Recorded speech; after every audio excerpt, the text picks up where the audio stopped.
હાલો.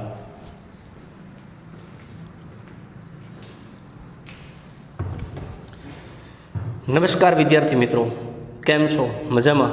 સ્વાગત છે આપનું આજના આ સેશનમાં. વિદ્યાર્થી મિત્રો, આજે આપણે એક નવા ચેપ્ટરની શરૂઆત કરવા તરફ જઈ રહ્યા છીએ. મિત્રો, આપ જાણો છો કે આપણે એક આખું સંપૂર્ણ યુનિટ જે છે એ કમ્પ્લીટ કરી દીધું છે, જે ખૂબ જ મહત્ત્વપૂર્ણ સાબિત થશે બોર્ડની એક્ઝામ માટે પણ અને નીટની એક્ઝામ માટે પણ. ઘણી વખત એવું થાય મિત્રો કે 11મું ધોરણ છે, એમાં ક્યાં બોર્ડની એક્ઝામ લેવાની છે? બોર્ડની એક્ઝામ તો 12મામાં હોય, એમાં મહેનત કરી લઈશું, અત્યારે ચાલે છે એમ ચાલવા દો. પણ ના, ખરેખર કહી શકાય તો એ મોટામાં મોટી ભૂલ ભરેલી વાત છે અને સ્વીકારવું યોગ્ય છે. પરિસ્થિતિ ગમે તે હોય વિદ્યાર્થી મિત્રો, પણ ખરેખર મજબૂત અને સારી ઇમારત છે એનો સૌથી અગત્યનો ભાગ હોય તો એ પાયો છે. 11મું ધોરણ જે છે એ તમારી શરૂઆત છે સાયન્સ માટેની, અને 11મા ધોરણની અંદર જે તમે ભણી રહ્યા છો એ બધું જ તમારું એક પાયો તૈયાર થઈ રહ્યો છે કે જેના આધારે તમારું 12માનું બોર્ડનું રિઝલ્ટ જે છે કે નીટનો જે સ્કોર છે નક્કી થવાનો છે. માત્ર ને માત્ર 12માનું રિઝલ્ટ એના માટે જવાબદાર નહીં હોય, એના ચેપ્ટર જવાબદાર નહીં હોય. એનું કારણ કહું તમને કે બોર્ડની અંદર તૈયારી કરવા માટે જે ચેપ્ટર્સ આપેલા છે એને સમજવા જરૂરી છે, અને પાયા વગર કોઈ વસ્તુ થઈ ના શકે. તો એ જે ચેપ્ટર સમજવાના છે એનું મહત્ત્વની માહિતી 11મામાં હોય. હવે જો 11માની માહિતી ખબર ના હોય ને 12માનું સીધું ચેપ્ટર ચાલુ કરવામાં આવે તો એ ચેપ્ટર જે છે તમે સમજવાનો પ્રયત્ન કરો તો એ ખૂબ જ અઘરું સાબિત થશે. ભણી જવાય પણ શીખી જવાય, પણ સમજવામાં અઘરું પડે, યાદ રહેવામાં તકલીફ પડે. જે વસ્તુ તમે ભણી રહ્યા છો, શીખી રહ્યા છો અને એ સાથે સાથે તમે સમજી પણ રહ્યા છો તો યાદ રાખવાની જરૂર જ નથી, યાદ રહી જ જશે ને. સમજણ છે, અને જ્યારે સમજણ હોય ને ત્યારે મજા આવે, નહીંતર કોઈ પણ સેશન જે છે થોડુંક કંટાળાજનક બનતું હોય છે. થોડીક મર્યાદા છે, આપણે જે અત્યારે હાલમાં જે સેશન્સ કરી રહ્યા છીએ એની અંદર થોડીક મર્યાદા છે કે આપણે ઘર બેઠા અભ્યાસ કરી રહ્યા છીએ એના કારણે. પણ પરિસ્થિતિ ગમે તે હોય એને હકારાત્મક પોઝિટિવમાં ફેરવવાની તાકાત જે છે આપણામાં હોવી જોઈએ, તો જ એનો સારો ઉપયોગ આપણે કરી શકીએ, અને એને જ જીવ વિજ્ઞાનની ભાષામાં અનુકૂલન તરીકે ઓળખી શકાય છે. તો માનવ જે છે એનું અનુકૂલન પહેલેથી જ રહ્યું છે કે પરિસ્થિતિ ગમે તે હોય પણ પોતે પોતાનો રસ્તો કાઢી લે છે. તો આવી પરિસ્થિતિમાં પણ આપણે આ રસ્તો કાઢી અને આગળ વધી રહ્યા છીએ. તમે પણ ઘરે બેસીને તમારી રીતે તૈયારી કરી રહ્યા છો, પણ તેમાં હાલની પરિસ્થિતિ પ્રમાણે સ્વમૂલ્યાંકન ખૂબ જ અગત્યનું છે. તમારી જાતે જ તમે જે શીખો છો એની એક નોંધ જે છે કરતા રહો, એનું એક આયોજન બનાવતા રહો. સાથે સાથે ટાઈમ ટેબલ જે છે તમારી જાતે બનાવો, ટાઈમ જે છે પરફોર્મન્સ પ્રમાણે એનું કારણ છે. ખાલી એટલું સ્વીકારી લો કે રેગ્યુલર સ્કૂલ ચાલુ હોત તો સવારથી સાંજ સુધી તમારે આવી જવું પડે ને ટાઈમે, તો સ્કૂલના જે કલાક છે એ કલાક તમારે આપવા જ પડે ફરજિયાત. તો કમસે કમ એટલી કલાક જે છે એટલો ટાઈમ તો ઘરે સ્પેન્ડ કરવો પડે, તો જ કંઈક આઉટપુટ આપણને મળશે. નહીંતર સમય જતો રહેશે, આ બધા સેશન્સ પણ પૂરા થઈ જશે, સિલેબસ પણ પૂરો થઈ જશે, પણ એમાંથી ફાયદો કશો નહીં થાય. આપણે ગુજરાતી છે ને એની ખાસિયત શું છે મિત્રો? ખાસિયત માત્ર ને માત્ર જે કહી શકાય કે ભાઈ 5 રૂપિયાની કિંમતનું એક વેફર જે છે એનું પેકેટ લીધું હોય ને મિત્રો, વેફરનું પેકેટ, કે પછી માનો કે કોઈ બી સમજાય છે પેકેટ લીધું છે માનો, તો એ પેકેટ જે નાસ્તા માટે લીધું છે એ પેકેટ જે છે એની અંદર જે નાસ્તો જે છે વેફર છે દાખલા તરીકે આપણે ખાઈએ, તો જ્યારે વેફર કમ્પ્લીટ પૂરી થઈ જાય ને ત્યારે આપણે પેકેટ જે છે એને આમ ઊંધું કરીને એમાંથી જે ભૂકો આવે ને એ પણ ખાઈ જઈએ છીએ. હું શું કહેવા માગું છું સમજો તો તમે, કે માત્ર 5 રૂપિયા છે પણ એમાં પણ ટોટલી પૈસા વસૂલ થવા જોઈએ. આ આપણો સ્વભાવ છે જન્મજાત. આ બાબત આપણને વારસામાં મળી છે કે મહત્તમ લાભ કેવી રીતે લેવો. તો આ પરિસ્થિતિનો પણ મહત્તમ લાભ લેતા આપણને આવડવું જોઈએ. જો આપણને 5 રૂપિયાની કિંમત હોય કે 5 રૂપિયા જે છે એ પૂરેપૂરા વસૂલ થવા જોઈએ, બરાબર, તો આ તો આપણા ભવિષ્યનો સવાલ છે ને. તો ભવિષ્ય જે છે એનો સવાલ હોય અને આપણા એજ્યુકેશન માટે, આપણા સારા ભવિષ્ય જે છે એના નિર્માણ માટે આપણે જો આ જહેમત ઉઠાવતા હોય, તમે જુઓ કેટલા લોકો તમારી સાથે સંકળાયેલા હોય, બરાબર, ખાસ કરીને તમારા માતા પિતાનો રોલ છે ખૂબ જ અગત્યનો છે, કે જે તમને પ્રોત્સાહન પૂરું પાડે છે, બધી જ ભૌતિક સુવિધાઓ જે છે ઉપલબ્ધ કરાવે છે, ક્યાંય કચાશ નથી રાખતા, એમનાથી જેટલું પણ બને છે ને એટલું કરવાનો પ્રયત્ન કરે છે. એની પોતાની ક્ષમતા છે એ પ્રમાણે જેટલું પણ ક્ષમતા ના હોય ને તો પણ એ પોતે પોતાની જાતને સમજાય છે તમારા માટે જે છે એ ખર્ચી નાખવા તૈયાર છે. પણ સામે આપણે શું કરી રહ્યા છીએ એ તો આપણને જ ખબર હોય કે આપણે કેટલું આઉટપુટ આપી રહ્યા છીએ. મોબાઈલ આપણને મળી ગયો છે તો એનો ઉપયોગ આપણે કેટલો અને કેવી રીતે કરીએ છીએ. જે લોકોને સ્ટેટસ મૂકતા નહોતું આવડતું એ આ ઓનલાઈન એજ્યુકેશન ચાલુ થયા પછી અવનવા પ્રકારના જે છે સેલ્ફી ફોટોઝ જે છે સ્ટેટસ જે છે મૂકતા શીખી ગયા છે. અલગ અલગ પ્રકારની એપ્લિકેશન્સ જે છે એનો ઉપયોગ કરતા થઈ ગયા છે. પણ મિત્રો, આ એક પ્રકારનું મીઠું ઝેર છે.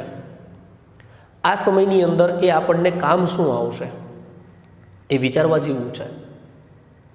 માત્ર ને માત્ર જે છે એન્જોય કરવો એ જીવન નથી. તો જો આનંદ જ માણવો હોય ને તો બહાર રખડતા કૂતરા પણ આનંદ માણે છે. એને પણ ખોરાક મળી રહે છે, એ પણ ઊંઘી જાય છે. ફેર એટલો છે કે માણસની જેમ એ રૂપિયા પાછળ પાગલ નથી. એને સમાજની અંદર કોઈ સારું કે ખરાબ કે એનો ડર નથી. જ્યારે આપણને ડર છે, આપણે સમાજમાં એક આપણું સ્થાન ઊભું કરવાનું છે. આપણા માતા પિતા જે છે એના સ્વપ્ન છે એને સાકાર કરવાના છે. તો આ બધી બાબતને આપણે કેમ અવગણી શકીએ છીએ? સમયની સાથે વહેતા ઝરણાનું પાણી જેમ જેમ પોતાનો રસ્તો કાઢીને આગળ નીકળી જાય અને એ નાનું ઝરણું છે એક વિશાળ નદી જે છે એના પટની અંદર ફેલાઈ જાય, સમયની સાથે એ ખબર નથી પડતી કે ક્યારે એ સમુદ્રમાં ભળી જાય છે. મિત્રો, અહીંયા વિચારવા જેવું એ છે કે સમય પસાર થતો જાય છે. જ્યારે તમારું 10માનું રિઝલ્ટ આવ્યું ત્યારે તમે કહી શકાય કે ભાઈ એડમિશનની પ્રોસેસમાં કઈ સ્કૂલમાં એડમિશન લેવું, આર્ટ્સ લેવું છે, સાયન્સ લેવું છે કે કોમર્સ લેવું છે, આ બધા વિચાર કરતા હતા. અને એ વખતે જે છે એક એવો નિર્ણય આવ્યો તમારા માટે કે ભાઈ સાયન્સ લેવાનું છે. હવે જ્યારે સાયન્સ લેવાનું નક્કી થયું ત્યારે આજુબાજુના આપણા રિલેટિવ જે છે, આપણા મિત્ર છે, પપ્પાના મિત્ર વર્તુળ છે, એમાંથી કોઈને કોઈ આપણને એવી સલાહ આપે કે મિત્ર ધ્યાન રાખજે, અઘરું પડશે, તૈયારી રાખજે, મહેનત કરવી પડશે ખૂબ. અને આપણે એવું કહ્યું હતું એ વખતે, અથવા તો એવા સંકલ્પ કર્યા હતા દ્રઢ કે કંઈ વાંધો નહીં, જાય છે, શરૂઆત છે ને, શરૂઆતથી જ પહેલેથી જ મહેનત કરશું અને સારું રિઝલ્ટ લાવશું. મિત્રો, આ તમારો જે સંકલ્પ એ વખતેનો હતો એને આજે યાદ કરો કે સમય કેટલો પસાર થઈ ગયો છે. સમય કેટલો પસાર થઈ ગયો છે. રેતની જેમ હાથમાંથી સમય સરકતો જાય છે. અને આજે તમે કયા સ્ટેજ ઉપર ઊભા છો? આજે તમે કઈ પરિસ્થિતિમાં છો? શું તમે જ તમારી જાતને પ્રશ્ન પૂછો કે એ વખતે કરેલો દ્રઢ સંકલ્પ કે ભાઈ સાયન્સ છે, શરૂઆતથી જ મહેનત કરી લઈશું અને હારોહાર જ તૈયારી કરતા રહીશું, શું એના ઉપર તમે અડીખમ ઊભા છો? જો ઊભા હોય તો ખૂબ ખૂબ અભિનંદન, મારા વતી તમને ખૂબ ખૂબ અભિનંદન. પણ જો એમાં કચાશ રહી ગઈ છે તો તમારી જાતને ટકોર કરવા જેવી છે. કારણ કે જે સમય વહી ગયો છે એ જ રીતે આવનાર સમય છે ડબલ ગતિથી જતો રહેશે, ખબર પણ નહીં પડે. અને જ્યારે 12 બોર્ડનું રિઝલ્ટ આવીને ઊભું રહેશે ને ત્યારે અફસોસ સિવાય આપણા હાથમાં કંઈ નહીં હોય. મિત્રો, જિંદગી એવી જીવવી જોઈએ કે જેની અંદર આજના દિવસના કરેલા કામ છે એના માટે કાલે મને પછતાવો ના હોવો જોઈએ, અફસોસ ના હોવો જોઈએ. બસ આ જ જિંદગી છે. મારી પાસે 2 કલાકનો પણ સમય હોય ને તો એનો પણ હું સદુપયોગ કરી લઉં, બસ એને જ જિંદગી કહેવાય. અને એ જ સફળતા માટેના પગથિયા છે. પણ તકલીફ એ છે કે આધુનિક સમયની અંદર જે આપણી રીતભાત છે, જે આપણી જીવનશૈલી છે, એમાં આવી બધી બાબત માટે વિચારવાનો ટાઈમ જ કોને છે? સવાર પડે છે, પરાણે ઘરના મેમ્બર જે છે મમ્મી ઉઠાડે ત્યારે આપણે ઉઠીએ છીએ અને દિવસ જે છે આમનામ જ પસાર થઈ જાય છે. અને રાતે જે છે મોબાઈલ જે છે જાય છે, એ મોબાઈલ હાથમાં હોય ને આપણી ઊંઘ જે છે કમ્પ્લીટ થાય ત્યારે આપણે ઊંઘીએ છીએ. તો એમાં વિચારવાનો ટાઈમ ક્યાં મળ્યો? ખ્યાલ આવે છે? એટલે ખરેખર કહું છું કે હજી પણ સમય ઘણો બધો છે. જાગ્યા ત્યાંથી સવાર, જે બધા માટે હું નથી કહેતો, પણ જેને પણ લાગુ પડતું હોય એ હજી પણ એક્ટિવ થઈ જાઓ. હજી મોડું થયું નથી, હજી પણ ઘણું બધું આપણા હાથમાં છે, અને હાથમાં છે એનો સદુપયોગ કરતા આપણે શીખવું જોઈએ. મિત્રો, મૂર્ખ એ નથી કે જે કોઈ સ્પર્ધાની અંદર પાર્ટિસિપેટ નથી કરતા. મૂર્ખ તો એ લોકો બને છે કે જે પાર્ટિસિપેટ થઈ અને પોતાની ક્ષમતા છે એને પ્રદર્શિત નથી કરતા. સ્પર્ધામાં પાર્ટિસિપેટ થવું ખૂબ જ એપ્રિશિએશન માટેનું યોગ્ય છે, એને ખૂબ જ જે કહી શકાય કે યથાર્થ છે એનો નિર્ણય. પણ એક વખત જે છે એ યુદ્ધ મેદાનની અંદર ઝંપલાવી દીધા પછી છેલ્લા શ્વાસ સુધી લડી લેવાની તાકાત તો હોવી જ જોઈએ ને. એ આપણામાં હોવી જોઈએ કે માણસ તરીકે જે છે આપણી પ્રસિદ્ધિ જે છે, આપણને જન્મસિદ્ધ અધિકારો જે મળ્યા છે, સમજાય છે, આપણી પેઢીઓ જે છે, આપણો જે વારસો જે, આપણી સંસ્કૃતિ જે છે મિત્રો, એને પણ ધ્યાનમાં રાખીને આ વિચારવું યોગ્ય છે કે એક માણસ તરીકે જ્યારે આપણે જો કોઈ કહી શકાય કે ભાઈ સ્પર્ધામાં ઉતરી જ ગયા છીએ, સાયન્સ લઈ જ લીધું છે, તો આપણી તાકાત જે છે ને એ પૂરેપૂરું જોશ લગાવીને મહેનત કરો. પછી રિઝલ્ટ ઉપરવાળાના હાથમાં છોડી દો. એ રિઝલ્ટ આપે ઉપરવાળો જે છે, ભગવાન છે ને, ઈશ્વર જે છે એટલો બધો દાતાર છે ને કે જે લોકોની જેટલી યોગ્યતા છે એ પ્રમાણે આપે જ છે, સમજાય છે, ખૂબા ભરીને આપે છે. પણ એના માટે યોગ્યતા હોવી જોઈએ, એના માટે યોગ્યતા હોવી જોઈએ. ખ્યાલ આવે છે? આ તો એવું છે, વરસાદ પડી રહ્યો છે અને વરસાદનું પાણી ઝીલવાનું છે. જેનું જેવું પાત્ર એટલું પાણી ઝીલી શકે. માનો મારી પાસે ગ્લાસ છે તો ગ્લાસમાં એના જેટલા ટીપા પડવાના છે વરસાદના છાંટા, એટલું જ પાણી હું લઈ શકવાનો છું ને. પણ માનો ગ્લાસની જગ્યાએ મારું પાત્ર છે યોગ્ય છે કે મોટું એવું એક ટબ છે, તો એ ગ્લાસ કરતાં તો વધુ જ પાણી આવવાનું છે. તો એનો મતલબ એ વરસાદ તો યોગ્ય રીતે વરસી રહ્યો છે, ઈશ્વર તો યોગ્ય રીતે આપી રહ્યું છે, પણ આપણું પાત્ર છે એ યોગ્ય ના હોય તો એ આપણને મળવા પાત્ર નથી. તો એને યોગ્ય બનાવો. એટલે માત્ર ને માત્ર મારું કહેવાનું એવું છે કે હાલની પરિસ્થિતિ છે, 11માનું શરૂઆત થઈ ત્યાંથી અત્યાર સુધીમાં આજે સફરમાં એક વખત પાછળ ફરીને જોવા જેવું ખરું કે આપણે શરૂઆત જે દ્રઢ સંકલ્પથી કરી હતી, શું એ સંકલ્પો ઉપર આપણે યોગ્ય રીતે ચાલીએ છીએ? તો કોઈ જ પ્રશ્ન નથી. અને જો એમાંથી વિચલિત થયા છીએ તો ખરેખર વિચારવા જેવું છે, ખરેખર વિચારવા જેવું છે. કેમ કે દિશા બદલાતા વાર નથી લાગતી મિત્રો. બહુ નાનું અંતર હોય દિશા બદલાતા, પણ એકવાર દિશા બદલાય પછી એનો જે અંત છે ને એ ક્યાંક અલગ જગ્યા ઉપર, ઉત્તર અને દક્ષિણમાં અલગ જગ્યા ઉપર જઈને અટકે છે. અને છેલ્લે પહોંચો ડેસ્ટિનેશન ત્યારે ખબર પડે કે આપણે જાવું તું આમ અને પહોંચી ગયા છીએ આમ. ત્યારે આપણી પાસે અફસોસ સિવાય કંઈ નથી થતું કે પાછા આવીને ત્યાં સુધી પહોંચવાનો ટાઈમ પણ નથી, સમજાય છે? એટલે આવું ન થાય. એટલે આપણે કરેલા જે કામ છે એની ઉપર આપણે પછતાવવું ના પડે ને, બસ આ વસ્તુ શીખી જાઓ, ખૂબ અગત્યની છે. તો એની જ સાથે પાછા એક ઉત્સાહ સાથે એક્ટિવ થઈ જાઓ બધા, અને ઉત્સાહ સાથે શરૂઆત કરીએ છીએ નવા ચેપ્ટરની.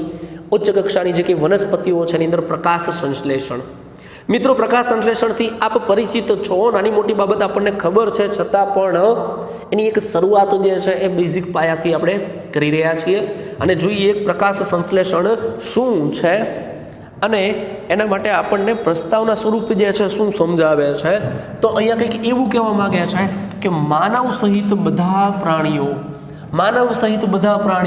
આહાર માટે વનસ્પતિઓ પર આધારિત છે.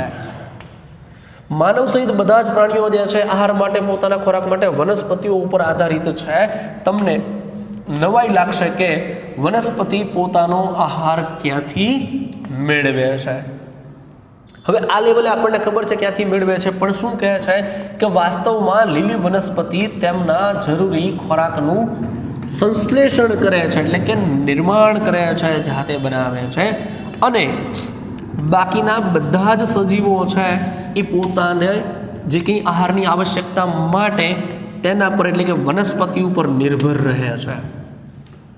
એટલે વનસ્પતિ એક એવી છે કે જે સ્વયં જાતે ખોરાક બનાવે, અને અન્ય જે કંઈ સજીવો છે એ પોતાની ખોરાકની જરૂરિયાત માટે વનસ્પતિ ઉપર આધાર રાખે છે. લીલી વનસ્પતિ પ્રકાશ સંશ્લેષણ કરે છે, જે આપણા ચેપ્ટરનું ટાઇટલ છે પ્રકાશ સંશ્લેષણ. શું છે તો કે પ્રકાશ સંશ્લેષણ એક એવી દેહધાર્મિક રાસાયણિક પ્રક્રિયા છે, એવી દેહધાર્મિક રાસાયણિક પ્રક્રિયા છે, દેહધાર્મિક રાસાયણિક પ્રક્રિયા વનસ્પતિના દેહમાં ચાલતી રાસાયણિક પ્રક્રિયા છે, બરાબર.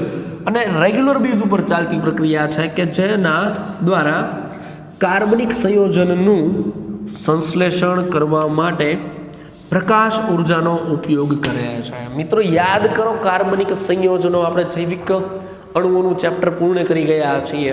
એવું મેં કીધું હતું કે જૈવિક અણુઓ અથવા તો કાર્બનિક અણુઓ એને કહેવાય છે કે જેના નિર્માણ માટે સજીવ કે સજીવ પ્રણાલી અથવા સજીવનો કોઈ કોષ છે એની જરૂર પડે. કાર્બનિક સંયોજનો છે, જૈવિક સંયોજનો છે, અણુઓ છે, એ વાતાવરણમાંથી તૈયાર મળતા નથી. ખ્યાલ આવે છે? કુદરતી વાતાવરણમાં તૈયાર મળે નહીં, એના માટે સજીવ પ્રણાલીની જરૂર પડતી હોય છે. તો સજીવ પ્રણાલી તરીકે કોણ છે?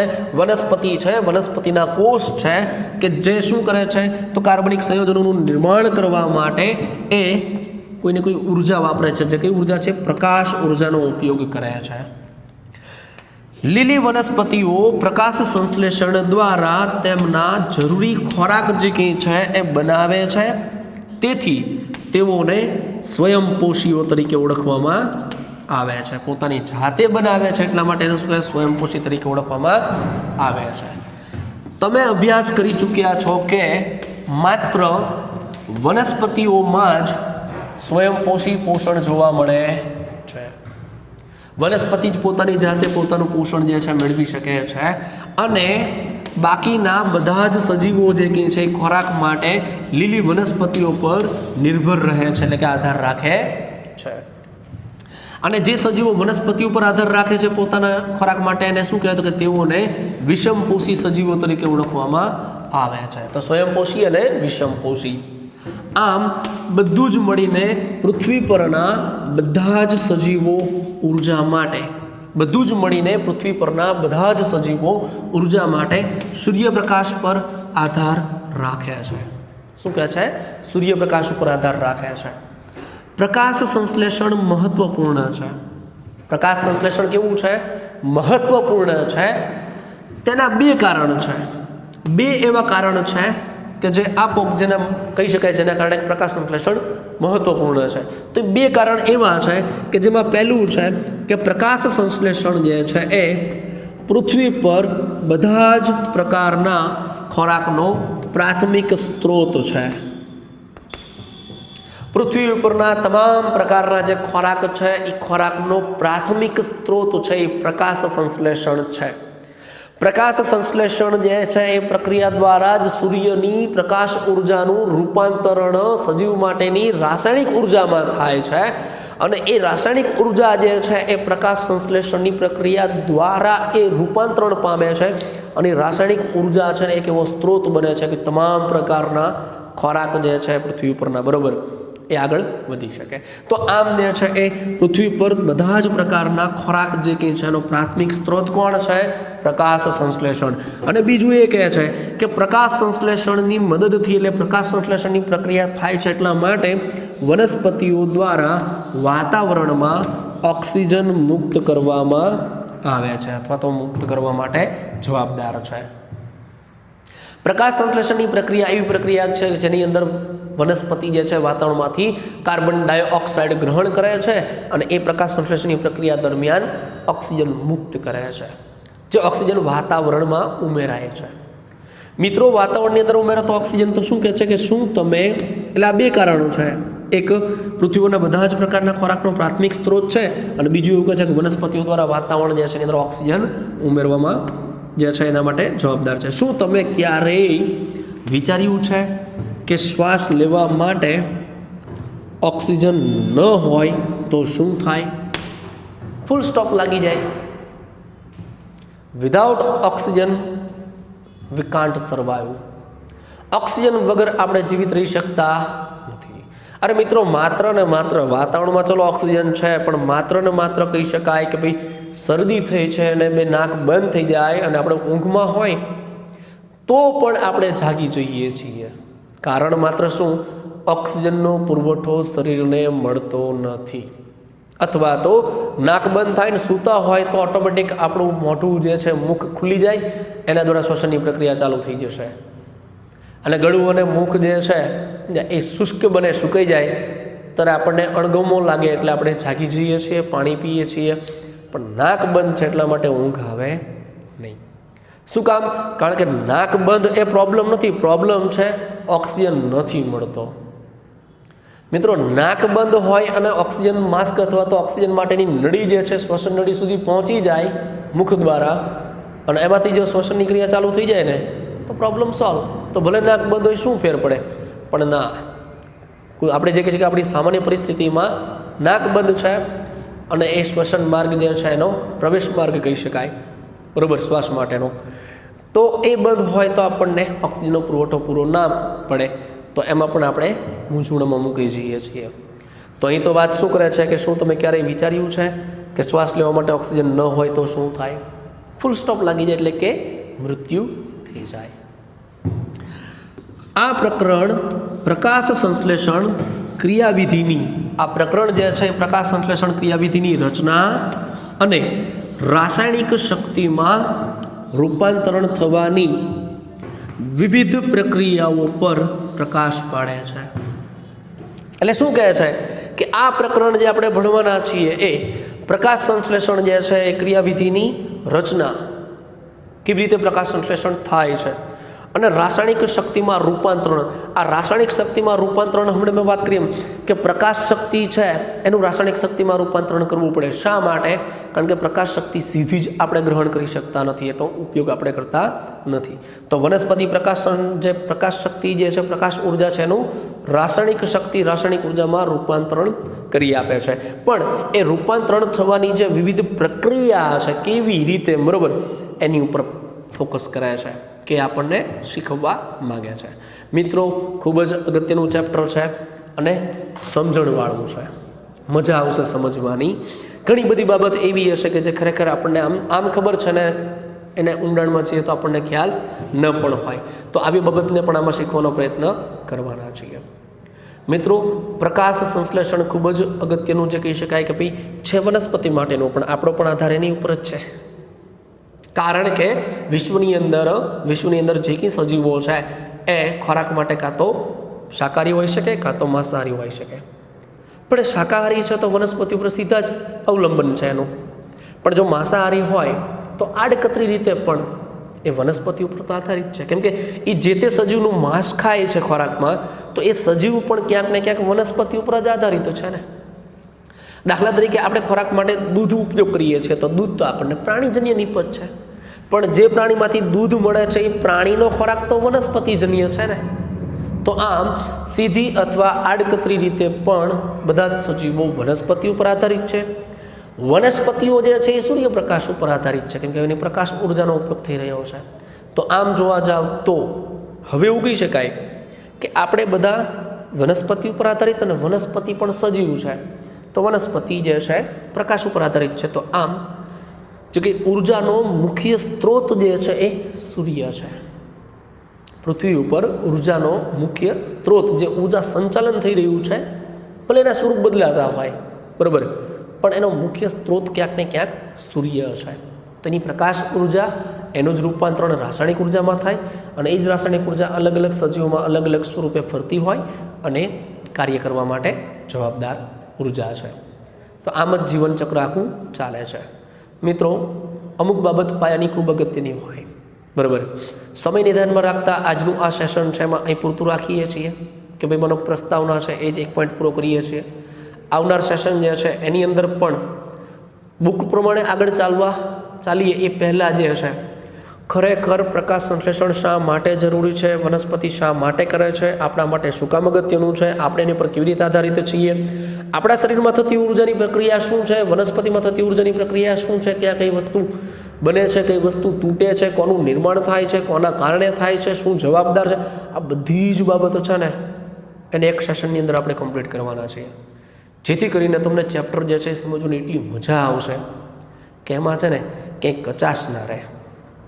એનું કારણ છે કે અમુક બાબત એવી હોય મિત્રો, લાઈફની અંદર એક્સાઇટમેન્ટ ક્યારે આવે? એક્સાઇટમેન્ટ દાખલા તરીકે સમજો કે તમારા ઘરે અચાનક જ પપ્પા કાર લઈ આવે ને, અચાનક કાર લઈ આવે ને, નવી કાર ખરીદીને, આમ ઉત્સાહ હોય, આપણને ખ્યાલ આવે છે, ઉત્સાહ હોય એ કાર માટેનો, તરત એના ચાંદલા કરીએ, એની આરતી ઉતારી, આ તે બધી જ સમજાય છે, વિધિ કરીએ. પણ કહેવાનો મતલબ શું કે તમને ખબર નથી અને સીધી જ કાર તમારા ઘરે આવે અને અમે કંઈક નવી લીધી છે, તો એ ઉત્સાહ ક્ષણ પૂરતો હોય અને તમે એટલો બધો એન્જોય ના કરી શકો. પણ 3 મહિના પહેલાં એવું ઘરમાં નક્કી થાય કાર લેવાની છે, કઈ કાર લેવી એનું ડિસિઝન લઈએ, અને 3 મહિના પહેલાં જે કાર લેવી છે એ કારનું બુકિંગ કરાવો ને, તો 3 મહિના જ્યાં સુધી કાર ન આવે ને ત્યાં સુધી એક્સાઇટમેન્ટ રહે, કાર બુક કરાવી છે અને કાર આવવાની છે. ખ્યાલ આવે છે? એ એક્સાઇટમેન્ટનો ઉત્સાહનો સમયગાળો વધી જશે. મૂવી કોઈ પણ જોવાનું હોય તો મૂવી પહેલાં એનું ટ્રેલર લોન્ચ થાય. શા માટે? કે ટ્રેલર જોવાથી ખબર પડે કે મૂવી કયા પ્રકારનું હશે. સમજાય છે? જો ટ્રેલરમાં મજા આવે તો મૂવીમાં મજા આવશે. એમ આપણે પ્રકાશ સંશ્લેષણ અને શ્વસન જે ચેપ્ટર ભણવાના છીએ એના પછીનું, તો એનું એક ટ્રેલર જે છે એ આના પછીના સેશનમાં રજૂઆત કરીએ છીએ. ટ્રેલર તમે જુઓ ને પછી તમે ડિસિઝન લેજો ચેપ્ટર શીખવું છે કે નથી શીખવું. ખૂબ મજા આવશે, ગેરંટી આપું છું કે ટ્રેલર એવું ધમાકેદાર હશે કે મૂવી જોવાની ઈચ્છા થશે જ. ખ્યાલ આવે છે? એ પણ કહી શકાય ફરજિયાતપણે જોવું જ પડે, ભણવું છે એટલે નહીં, પણ તમને મજા આવે ને એવું કામ કરવાનું છે. કે મારી એક સમજો કે ફરજ છે ને મારે તમને ભણાવવાનું છે એટલે હું ભણાવું છું, અને તમે ધોરણ 11માં ભણો છો, સાયન્સમાં છો, એટલા માટે તમને એડમિશન લીધું છે અને વાલી ખર્ચ કરે છે અને પાસ કરવાનું છે એટલા માટે ફરજિયાત તમે ભણો છો, અહીંથી કહેવામાં આવે એટલા માટે તમે કામ કરો.